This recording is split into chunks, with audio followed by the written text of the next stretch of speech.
Now, I mentioned this dead internet theory, and we keep seeing these individuals in tech talk about that as well. So, what is that? Now, I should say that some of this is going to come out as a bit of a conspiracy theory, so definitely do your own research. We can see in the same article that over the last 4 years, the dead internet theory has emerged where people claim the online world is being taken over by bots and automatically generated content run by an algorithm that would eventually thwart human activity online and control the global population.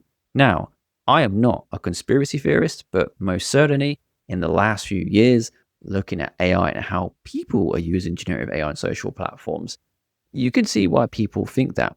And even smart people are coming to similar conclusions. I will show you this video from Neil deGrasse Tyson, where he talks about his own theory if AI replaced the internet. I foresee the day where AI becomes so good at making a deep fake that the people who believed fake news as true will no longer think their fake news is true because they'll think their fake news was faked by AI. The day that happens, the entire role of the internet as a source of objectively true information will implode. And that will be the death of the internet, like 1992 to 2028. Rest in peace. And the internet will return to just cat videos because AI will be so good at faking news.